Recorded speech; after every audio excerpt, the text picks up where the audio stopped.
salam sejahtera untuk kita semuanya. Semoga kita semuanya di masa pandemi ini selalu sehat dan mudah-mudahan pandemi segera berakhir dan kita semuanya sehat panjang umur dalam lindungan Allah Subhanahu wa Ta'ala, Tuhan yang Maha Esa. Sahabat-sahabat mahasiswa Indonesia, Sahma Indonesia,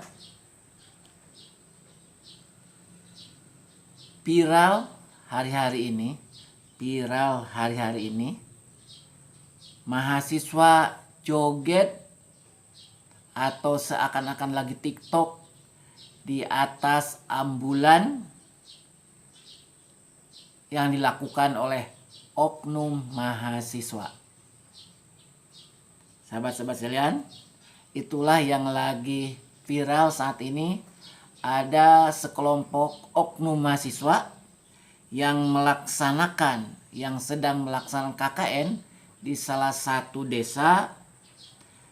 Mereka berjoget ria di atas ambulan, yang seyogyanya ambulan itu adalah fasilitas kesehatan untuk kemanusiaan, namun nyatanya disalahgunakan oleh oknum mahasiswa tersebut. Video itu begitu cepat viral dan banyak komentar-komentar miring dari perilaku sikap dari oknum mahasiswa tersebut. Sahabat-sahabat sekalian, tentunya menjadi ironis tatkala oknum mahasiswa itu melakukan tindakan-tindakan semacam itu di atas ambulan yang seyogyanya ambulan itu dipergunakan untuk fasilitas kesehatan dan kepentingan masyarakat. Oknum mahasiswa tersebut adalah berasal dari perguruan tinggi yang berbasiskan keagamaan yang harusnya menjadi contoh bagi yang lainnya. Lebih jelasnya, kita coba membacakan rilis yang disampaikan oleh CNN Indonesia yang dirilis pada tanggal 25 Agustus 2021 yang lalu. Sahabat-sahabat sekalian, apabila video ini bermanfaat, jangan lupa like, komen, dan subscribe bagi yang belum subscribe. Baik, akan coba bacakan rilis dari CNN tersebut. Jakarta, CNN Indonesia. Polisi turun tangan melakukan penyelidikan untuk mendalami video viral di media sosial yang memperlihatkan sekelompok mahasiswa Institut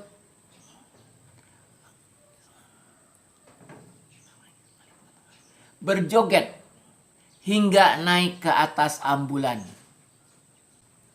Mahasiswa tersebut diduga tengah menjalani kuliah kerja nyata KKN di wilayah Desa Humbang Raya, Kecamatan Mantangai, Kabupaten Kapuas, Kalimantan Tengah. Mereka diklarifikasi oleh polisi pada Rabu 25 Agustus hari ini. Berarti kemarin ya, beberapa hari ini. Baik, kita lanjutkan. Kami klarifikasi hari ini, mereka sekarang sudah di Polres. Kata Kasat Reskrim Polres Kapuas AKB Kristanto Situmeang saat konfirmasi Rabu 25 Agustus yang lalu. Dia menjelaskan ada 6 orang mahasiswa yang dipanggil ke Polres Kapuas untuk menjalani pemeriksaan.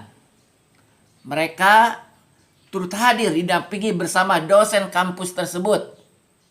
Berarti dia ketika dipanggil mahasiswa itu didampingi oleh dosen dari perguruan tinggi keagamaan tersebut ya. Tentunya ini untuk pemeriksaan ke-6 oknum mahasiswa tersebut.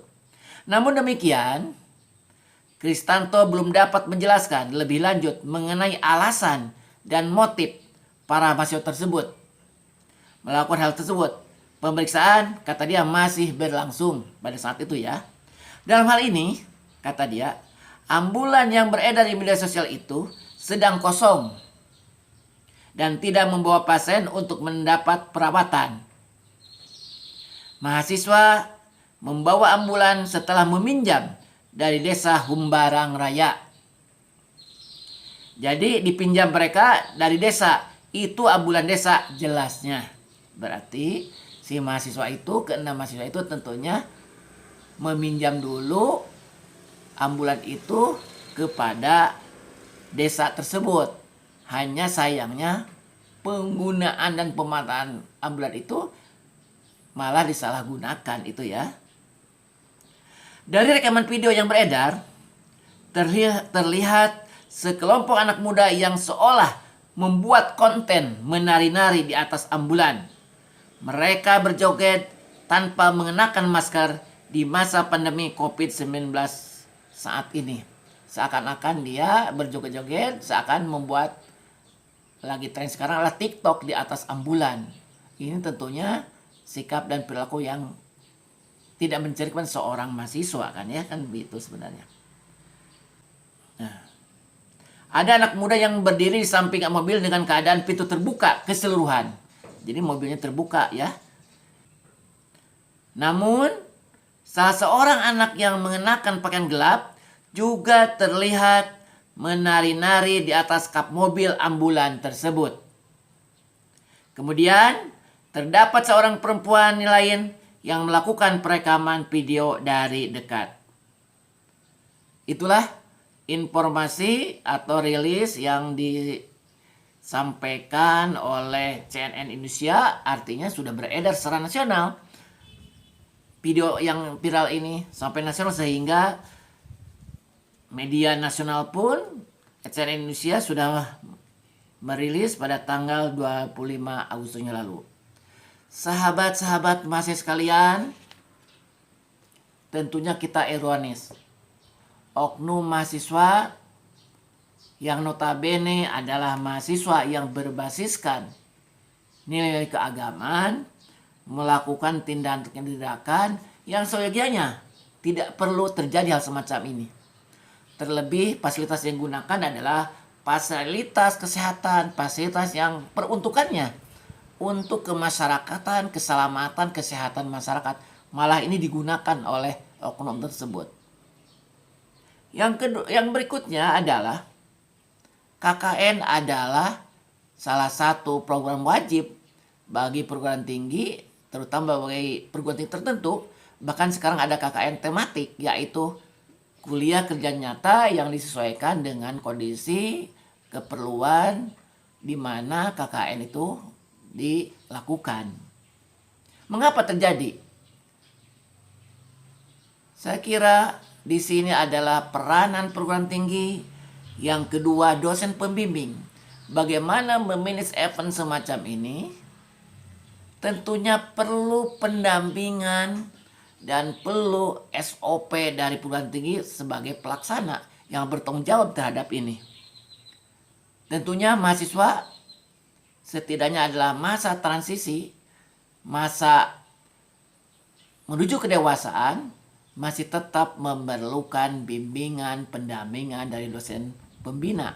Biasanya perguruan tinggi selalu mendampingi dosen-dosen pembimbing bagaimana SOP, bagaimana briefing terhadap mahasiswa yang melakukan KKN tersebut. Terlebih KKN dilakukan di daerah-daerah yang terkadang mahasiswa tidak mengenal karakteristik dari desa tempat mahasiswa tersebut. Oleh karena itu, dalam kesempatan ini, kalau boleh menganjurkan, yang pertama adalah dengan kajian tersebut harus menjadi pelajaran, harus menjadi edukasi bagi kita semuanya. Pertama, disarankan mengoptimalkan dosen pembimbing, mengoptimalkan tugas dan fungsi dosen pembimbing khususnya pada pelaksanaan KKN tersebut. Yang kedua adalah tentunya jangan ragu untuk selalu briefing, harus memberikan tausiah, memberikan arahan, bahkan membuat SOP yang jelas, yang tegas terhadap kegiatan KKN tersebut. Terlebih KKN ini adalah KKN yang beberapa mahasiswa tentunya belum memiliki mengetahui tentang budaya karakteristik di mana KKN dilaksanakan. Yang ketiga adalah tidak saja untuk mahasiswa berbasiskan mahasiswa yang keagamaan, juga yang lain pun tetap harus menjadi perhatian adalah adanya pengawasan lebih jelas dan pengawasan dari semua pihak sehingga kegiatan KKN itu betul-betul terlaksana sesuai kita harapkan. Sahabat-sahabat mahasiswa Indonesia semuanya, dengan kajian tersebut setidaknya menjadi pelajaran, menjadi edukasi. Pertama, perguruan tinggi sebagai penyelenggara. Yang kedua, dosen pembina bagaimana mengoptimalkan tugas dan fungsinya. Yang ketiga adalah bagaimana membuat SOP dan briefing setiap kegiatan. Terlebih sekarang pada saatnya pandemi, tentunya dengan saat pandemi ini perlu pengawasan lebih jelas lagi dan lebih akurat lagi dan lebih valid lagi untuk pengawasan terhadap masyarakat tersebut. Itulah sahabat-sahabat sekalian. Apabila video ini bermanfaat, jangan lupa subscribe, like, komen, dan share. Demikian bersampaikan, mohon maaf, mudah-mudahan ini jadi edukasi. Tentunya ini tidak sempurna, setidaknya ini sharing bagi kita semuanya. Mohon maaf atas kekurangannya. Duan jibahalap lihiji papa. Assalamualaikum warahmatullahi wabarakatuh.